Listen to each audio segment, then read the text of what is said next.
Hello students, welcome back to my channel twin physics. আজ আমাদের আলোচনার টপিক ক্লাস 12 এর ছায়া প্রকাশনী বই থেকে যে সলিউশন সিরিজটা চলছিল তার আজকে পদার্থের চৌম্বক ধর্ম অধ্যায় থেকে এমসিকিউ #4। আজকের ভিডিওতে আমরা সেগমেন্ট যেটা সেটা হচ্ছে পদার্থের চৌম্বক পদার্থের শ্রেণী বিভাগ, এই সেগমেন্টে 36 থেকে 49 মোট 14টা প্রশ্ন নিয়ে আলোচনা করব। মূলত এই যে সেগমেন্টটা আছে সেখানে থিওরিটিক্যাল প্রশ্ন বেশি আছে, অঙ্ক নেই বললেই চলে। একটা দুটো অঙ্ক আছে, সেটা আবার করে দেওয়া আছে। তো আশা করি তোমাদেরকে বোঝানো যাবে এবং খুব একটা সময় লাগবে না। যাই হোক, ক্লাসটা শুরু করা যাক। আশা করি তোমার সবাই ভালো আছো, সুস্থ আছো, বিন্দাস আছো, ভালো আছো, একদম পুরো চিল আছে, এবং তার সাথে সাথে তোমাদের প্রিপারেশন ভীষণ ভালো চলছে। 36, চলো দেখা যাক কি কি প্রশ্ন আছে। 36 নাম্বার কি বলেছে দেখো, খুবই কম সময় লাগবে, লাগার বেশি কথা না। একটি তিরস চুম্বক পদার্থের চৌম্বক প্রবণতা কত? আচ্ছা, তিরস চুম্বক পদার্থ তিন ধরনের ম্যাটেরিয়াল আছে, ফেরোম্যাগনেটিক, ডায়াম্যাগনেটিক আর প্যারাম্যাগনেটিক। হলো, জানতে চেয়েছে চৌম্বক প্রবণতা হুইচ ইজ কাই। কায়ের মান ফেরোর জন্য হচ্ছে মোর দেন 1, মানে একের চেয়ে বেশ ভালোই বেশি। প্যারাম্যাগনেটিকের জন্য একটু বেশি, আর এর জন্য কিন্তু লেস দেন 1। লেস দেন 1 মানে শূন্যর চেয়েও কম, মানে অ্যাকচুয়ালি নেগেটিভ কোয়ান্টিটি। কথাটা বোঝাতে পারলাম? 0 আর 1-এর মধ্যবর্তী, না 0 মানে অ্যাকচুয়ালি নেগেটিভ বলতে চাইছি আমি। তিরস চৌম্বক পদার্থ মানে কিন্তু ডায়াম্যাগনেটিক, এটা কিন্তু তিরস চৌম্বক পদার্থ। এদের চৌম্বক প্রবণতা নেই বললেই চলে এবং এরা নন ম্যাগনেটিক সাবস্টেন্স। চলো নেক্সট। বায়ু থেকে কোনো পরাচৌম্বক পদার্থে প্রবেশ করলে চৌম্বক বলরেখাগুলির মধ্যে দূরত্ব কমে। দেখো, বায়ুতে যেখানে থাকবে, হলো, যে একটা পরাচৌম্বক পদার্থের মধ্যে গেল, এদের মধ্যে ডিস্টেন্স গুলো কিন্তু কমে যাবে। কেন কমে যাবে বলে দিই। বিকজ এদের যে মিউ হচ্ছে পারমিয়েবিলিটি বা চৌম্বক ভেদ্যতা। পারমিয়েবিলিটি কথাটার যে ফিল, সেটা হচ্ছে যে এ কতটা পরিমাণ পারমিট করে বা পারমিশন দেয়, সেখান থেকে পারমিয়েবিলিটি কথাটা এসছে। এবং which is homologous to epsilon. বোঝাতে পারলাম? যেটা কিন্তু মানে অনেকটাই ইমপ্লাইজ দ্যাট বলাটা উচিত না, মানে আমি জাস্ট অ্যারো দিচ্ছি আর কিছু না। ম্যাগনেটিজমে যেটা মিউর কাজ, ইলেকট্রিসিটিতে সেটা এপসাইলনের কাজ, অর্থাৎ তড়িৎ ভেদ্যতা, চৌম্বক ভেদ্যতা একই জিনিস। এও পারমিট করে যে কত পরিমাণে ইলেকট্রিক ফিল্ড কাজ করবে না করবে, বা ইলেকট্রিক ফিল্ড লাইন্স গুলোকে অ্যালাউ করবে। এও কাজ করে কতগুলো ম্যাগনেটিক ফিল্ড লাইন্স কেও অ্যালাউ করবে। তাহলে এর তো মিউর মান একটু আগেই বললাম, এই যে বললাম কাইটা কিন্তু ওর একের চেয়ে বেশি, এই যে প্যারাম্যাগনেটিকের বা পরাচৌম্বক পদার্থের। এবার কাই হয় mu R -1 which is greater than 1, মানে একের চেয়ে বেশি। ধরো 2, তাহলে মিউ আর কত হলো? মিউ আর হচ্ছে 2 - 2 + 1 মানে হচ্ছে 3। মানে ভালো রকম কিন্তু একটা মিউ আর আছে বা আপেক্ষিক চৌম্বক ভেদ্যতা আছে, এবং সেইগুলোকে অ্যালাউ করে, বলে হ্যাঁ আমার মধ্যে দিয়ে ঢুক। ওর পাশ দিয়েও যদি কেউ যায় তাকেও কিন্তু ও ভেতরে ঢুকিয়ে নেয়। তাহলে এইখানকার যে ডিস্টেন্স হবে, এখানের ডিস্টেন্সটা কমে যাবে, তাহলে দূরত্বটা কি হবে?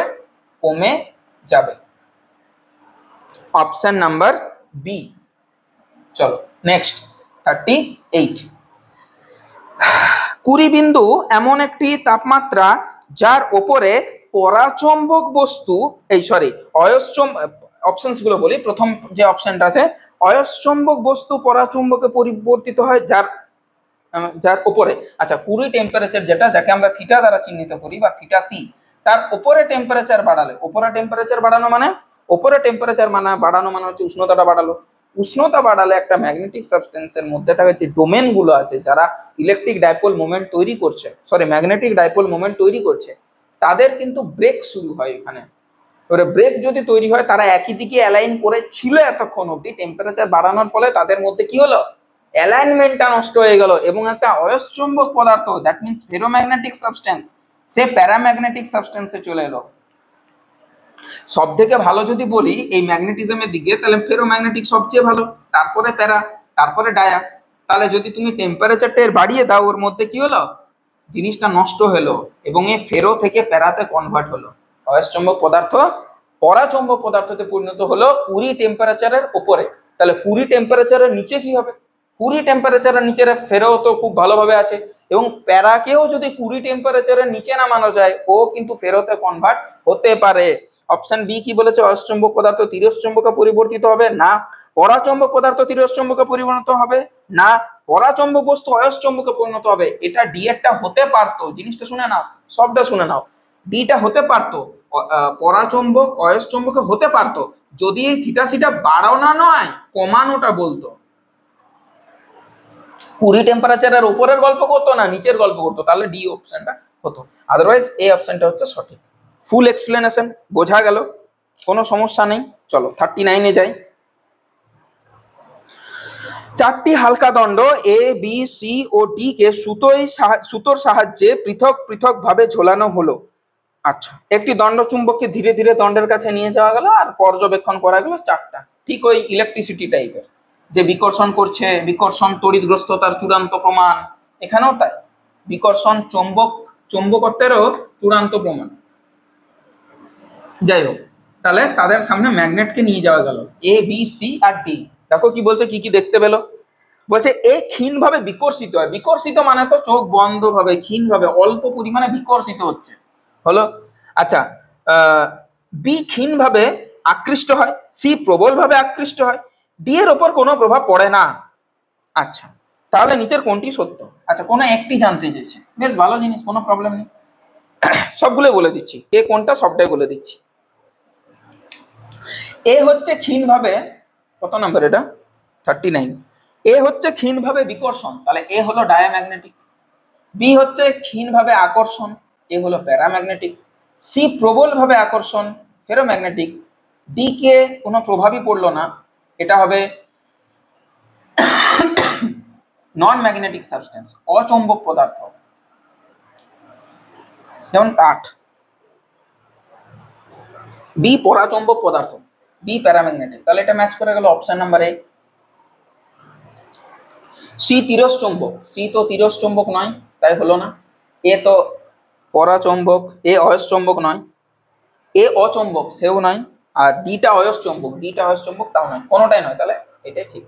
40, নিকেলের 20 temperature 360 degree Celsius, 500 degree Celsius তাপমাত্রায় নিকেল কি ধরনের আচরণ করবে?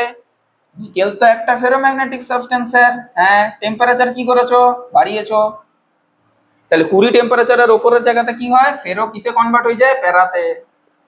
একটু আগেই বললাম, তাহলে পরাচম্বক পদার্থতে পরিণত হয়ে যাবে, অপশন নাম্বার বি। নেক্সট 41, লৌহ সমন্বিত একটি অচম্বক সংকর ধাতু হলো। অচম্বক সংকর ধাতু মানে যার মধ্যে কোনো ইয়ে হয় না, ম্যাগনেট এলো কোনো যায় আসে না, সেটা হচ্ছে স্টেনলেস স্টিল। এবার একটা লক্ষ্য করো, আমাদের যে ঘড়ি কিন্তু স্টেনলেস স্টিল দিয়ে গঠিত হয়, তার উপরে কোনো ম্যাগনেটিক ইফেক্ট পড়ে না, বা নেই বললেই চলে। ভালো একটা এক্সাম্পল বা ভালো একটা কথা, নাহলে আমাদের ঘড়িটাও কিন্তু ওই যে ঘুরছে স্লো ফাস্ট হয়ে যেত, কারণ পৃথিবী নিজে একটা ম্যাগনেট, তাই কি হয়, হয় না? তাহলে স্টেনলেস স্টিল হয়, বা যেগুলো দেখবে ম্যাগনেটিক ফিল্ড থেকে বাঁচায় যেসব ইয়েগুলো, তারাও স্টেনলেস স্টিল হয়। তাহলে কলঙ্কহীন ইস্পাত বা stainless steel, which is option number A. Okay, 42 তো বলছে তড়িৎ চুম্বকের মজ্জা হিসেবে ব্যবহৃত হয় কাঁচা লোহা। বলাবার মতো কিছু নয়, সফট আয়রন। কেন ইউজ হয় সেটা তোমরা দেখতে পাবে 35 নাম্বারে, কোশ্চেন নাম্বার 35-এ দেখতে পাবে যে কেন ইউজ হয়। চলো, কোন ধরনের চৌম্বক প্রবণতা মানে কাইটা নেগেটিভ হয়? তিরস্চম্বক পদার্থ, এদের কাইটা কি হয়, নেগেটিভ হয়। নেগেটিভ মানে লেস দেন 0 হয়। এটা ছিল প্রশ্নটা তোমার ইয়েতে, চৌম্বক প্রবণতা। ইয়েস, তোমার 36, সেম অ্যাজ 36, সেম। প্রশ্নের অভাব পড়েছে ওদের। 44, কোন ধরনের চৌম্বক প্রবণতা তাপমাত্রার উপর নির্ভরশীল নয়? তিরস্চম্বক, কারণ তো চৌম্বক প্রবণতার উপরে ডিপেন্ডেন্সি না, যে ওকে টেম্পারেচার বাড়ালে পড়া হয়ে যাবে, টেম্পারেচার কমালে ফেরোম্যাগনেটিক হয়ে যাবে, না না না, আমি বাবা ঠিক আছি, আমি ডায়াম্যাগনেটিক, আমার সাথে চৌম্বক প্রবণতার টেম্পারেচারের কোনো ডিপেন্ডেন্সি নেই, না, এটা হচ্ছে ব্যাপার। তাহলে তিরস্চম্বক পদার্থ বা অপশন নাম্বার সি 45। একটি পরাচৌম্বক গ্যাসের একক ভরের চৌম্বক ভেদ্যতা কাই। আচ্ছা, একক ভরের চৌম্বক ভেদ্যতা কাই দ্বারা চিহ্নিত হচ্ছে, সেটা পরম তাপমাত্রার উপরে কিভাবে নির্ভরশীল? আচ্ছা, টেম্পারেচারের সাথে ঋণাত্মক ভাবে নির্ভরশীল, ঋণাত্মক না, ব্যস্তানুপাতে নির্ভরশীল, কাই ভেরিসাস 1/t।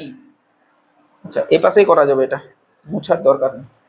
45 কাই ভেরিসাস 1/t, কাই ভেরিসাস 1/t, এটা আমরা পুরীর সূত্র থেকে বলতে পারি, কোনো প্রবলেম হওয়ার কথা না। 45 একটা এ। 46 তিরস্ চুম্বক পদার্থের আপেক্ষিক চৌম্বক ভেদ্যতা। আরে বাবা শূন্যর চেয়েও কম, শূন্যের সামান্য কম, এখানে দিচ্ছে একের সামান্য কম। আচ্ছা আপেক্ষিক চৌম্বক ভেদ্যতাটা বলেছে। আচ্ছা ওকে ওকে ওকে ওকে ওকে দাঁড়া, দেখো দেখো দেখো, এটা এ হয়ে গেল, এটা ছেড়ে দাও। 46 কাইটা or less than 1, sorry sorry sorry sorry sorry, এক মিনিট, মিউ আরটা ওর লেস দেন 1, একের চেয়ে ছোট, আর কাইটা হচ্ছে শূন্যর চেয়ে ছোট। কাইটা নেগেটিভ, মিউ আরটা নেগেটিভ নয়। এটা হচ্ছে আপেক্ষিক চৌম্বক ভেদ্যতা, এটা চৌম্বক প্রবণতা, এটা ভুল করো না। তার জন্য ডায়াম্যাগনেটিকের জন্য, ডায়াম্যাগনেটিকের জন্য। এবার এটা হলো কি করে, সম্পর্কটা কি, chi is equal to mu R minus 1। তাহলে একটা একের ছোট থেকে এককে যদি বিয়োগ করি, সে তো শূন্যর চেয়ে ছোট। কাইটা কি একের চেয়ে ছোট, ধরো 0.5, তাহলে 0.5 মাইনাস 1 হুইচ ইজ মাইনাস 0.5, সেটা তো শূন্যর চেয়েও ছোট, মাইনাস চলে এলো, তাই এটা বলা হয়েছে। আশা করি ধরাতে পারলাম। 46 নাম্বার, সেটা হচ্ছে শূন্যর চেয়ে সামান্য কম না, একের চেয়ে সামান্য কম, বিকজ এখানে আপেক্ষিক চৌম্বক ভেদ্যতা বলেছে, চৌম্বক প্রবণতা বলেনি। সি 47 কি বলছে সেটা দেখবে। চৌম্বক প্রবণতার মান ঋণাত্মক হয় কেবলমাত্র তিরস্ চুম্বক পদার্থের জন্য। নিট 2016 অপশন নাম্বার ডি, তিরস্ চুম্বক পদার্থ বা ডায়াম্যাগনেটিকের জন্য। এই ডায়ার পেছনেই পড়ে গেছে, নিট 2016। ওকে চলো 48 বলেছে তিরস্ চুম্বক পদার্থের একটি পাতলা দণ্ডকে উল্লম্বভাবে একটি তড়িৎ চুম্বকের দুটি মেরুর মাঝামাঝি রাখা হলো।